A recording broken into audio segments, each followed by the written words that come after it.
పడాలి. మీ నాయన ఫామ్ హౌస్లో కూర్చొని ఇక్కడికి రాడు. మీ నాయన వచ్చి అసెంబ్లీలలో అపోజిషన్ లీడర్గా ఉండి కూడా ప్రజా సమస్యలే మాట్లాడాడు. నువ్వేమో రాత్రి పగలు నిద్ర లేక పొద్దున్నే వచ్చి ప్రెస్ మీట్లు పెట్టి మా మీద ఏడుపు. దేనికి?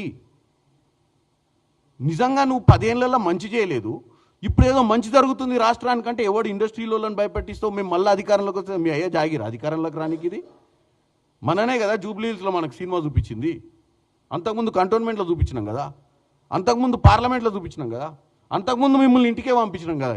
ఇంకా కూడా మీ అహంకారం ఏంది మీరు వార్నింగులు ఇచ్చేది ఇండస్ట్రియలిస్టులకు? మీరు ఇళ్ళ తీసుకుంటే మేము వచ్చినాక కూడా ఏంది ఉడబిక్కునేది నువ్వు? అంటే తెలంగాణ ప్రజలు ముఖ్యంగా గమనించాల్సిన విషయం ఏంటంటే వాళ్ళ యొక్క యాటిట్యూడ్ని మీరు గమనించండి. ఎందుకంటే మీకు ప్రజలకు కూడా చాలా తెలియకలవాలి. వీళ్ళ యాటిట్యూడ్ ఏంటంటే మా 10 ఏళ్లలో మేము చేయలేదు, మా 10 ఏళ్లలో మేము దోసుకున్నాం, ఇంకా దోసుకునేది ఉండే, మిగిలిపోయింది ఈ రాష్ట్రంలో దోసుకోవాల్సింది, మిస్ అయ్యి ప్రభుత్వంలోకి రాలేదు, ఇప్పుడు ఈ ప్రభుత్వం ఏం చేసినా మేము ఊకోము, మంచి చేయకుండా చూసే అటువంటి బాధ్యత మాది అన్నట్టు వ్యవహారం ఉంది తప్ప మీరు ఒక కన్స్ట్రక్టివ్ అపోజిషన్లో ఉన్నటువంటి లీడర్గా లేరని నేను కేటీఆర్ గారికి చెప్తున్నాను.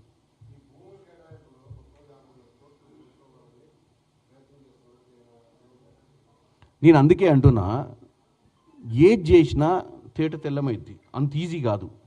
ఆయన ఇందాక పెట్టిన అలిగేషన్స్ మీద మా మంత్రివర్యులు క్లియర్గా, ఎందుకంటే నేను టెక్నికల్గా ఆయన మాట్లాడిన 30%, 100%, 200% ఏదో గమ్మత్తుగా చెప్పేసి మనం ఇది తెలుసుకోవాలంటే 20 ఏళ్ళ హిస్టరీకి కూడా పోవాలి, ముందుకు పోయిండు వెనుకకు పోయిండు, ఎప్పుడు MCH municipal corporation of Hyderabad నుంచి మొదలుపెట్టిండు, మౌలాలి నుంచి మొదలుపెట్టిండు, ఇవన్నీ మొదలుపెట్టిండు కదా. ఆయన క్లారిటీగా తెలంగాణ ప్రజలకు అర్థమయ్యేటట్టుగా ప్రభుత్వమే దీని మీద స్పందిస్తుంది.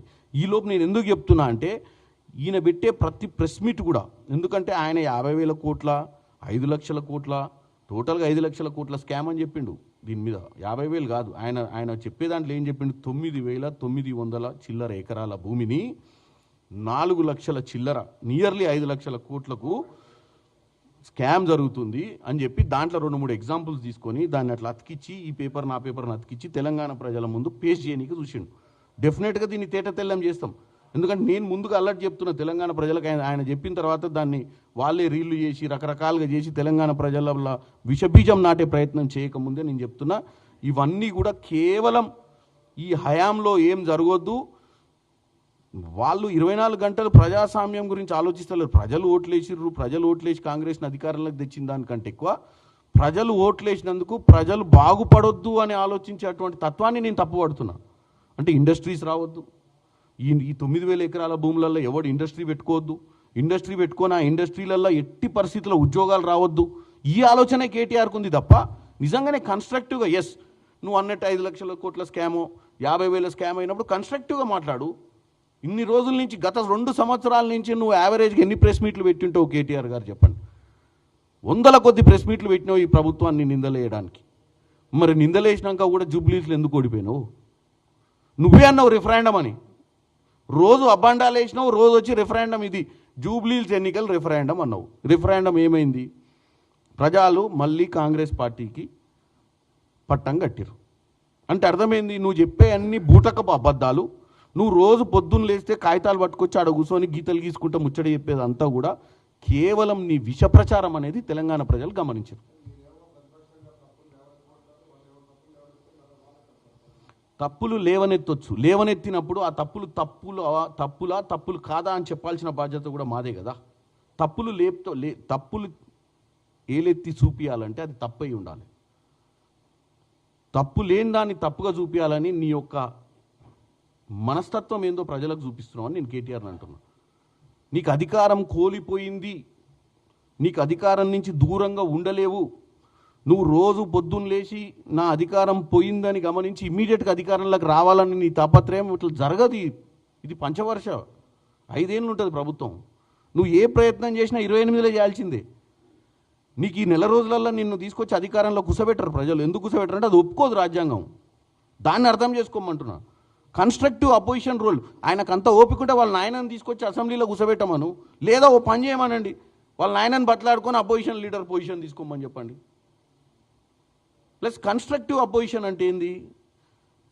ఇండస్ట్రియలిస్టులను భయపెట్టించుడు కన్స్ట్రక్టివ్ అపోజిషనా? మళ్ళీ మేము అధికారంలోకి వస్తే మీ ఇండస్ట్రీలు అన్నింటినీ మీరు ఇప్పుడు పెట్టుకున్నా మేము ఊకం ఉడబిక్తాం, మేము అధికారానికి రామనుకుంటున్నాం అని భయపెట్టించుడు గొప్పతనమా? గత 2 ఏళ్ళ నుంచి ఆయన చేస్తుంది ఏంది? వాళ్ళ హయాంలో నిజంగా ఒకటి తెలంగాణ ప్రజలు గమనించాల్సింది ఒకటే. ఈరోజు రేవంత్ రెడ్డి గారి కుటుంబంలో ఎంతమంది ఎమ్మెల్యేలు, ఎంతమంది ఎంపీలు, ఎంతమంది మినిస్టర్లు? ఒకవేళ రేవంత్ రెడ్డి నిజంగానే వాళ్ళ అన్ననో తమ్మున్నో ఎంపీ చేసుకోవాలంటే చేసుకోలేకపోయిందా? కేటీఆర్ చేసుకున్నట్టు, కేసీఆర్ చేసుకున్నట్టు? ఒక్కటే ఒక ఎగ్జాంపుల్, నీ కుటుంబంలో నువ్వు 5 లీడర్లు చేసుకున్నట్టు ఆయన కుటుంబంలో ఆయన ఎందుకు చేసుకోలేదు? ఎందుకంటే ఆయన ఎప్పుడు ఒకటే కండిషన్, నేను రాజకీయాలకు వచ్చిన నా కుటుంబానికి రాజకీయాలకు సంబంధం లేదనేది. ఇప్పుడు వాళ్ళని ఎట్లా బ్లేమ్ చేయాలి నువ్వు? ఎవరో ఏదో ఒకటి చేసుకుంటు బతకనికి ఏదో ఒకటి చేసుకుంటుంటే దాన్ని తీసుకొచ్చేసి ప్రతిదీ వాళ్ళ స్కామ్లలో వాళ్ళ పేర్లు తీసుకొచ్చేసి తెలంగాణ ప్రజల ముందు వాళ్ళని దోషులుగా నిలబెట్టడం ఏంది? అల్టిమేట్ టార్గెట్ వాళ్ళది రేవంత్ రెడ్డిని బద్నాం చేయాలి. కాంగ్రెస్ పార్టీని అధికారంలో చూడలేకపోతున్నాం, అది రేవంత్ రెడ్డి గారు ముఖ్యమంత్రి అసలే చూడలేకపోతున్నాం అనేటట్టు కనపడుతుంది తప్ప దీంట్లో ఏమాత్రం కన్స్ట్రక్టివ్ అపోజిషన్ లేదని నేను చెప్తున్నా. ఓకే, నమస్కారం అండి.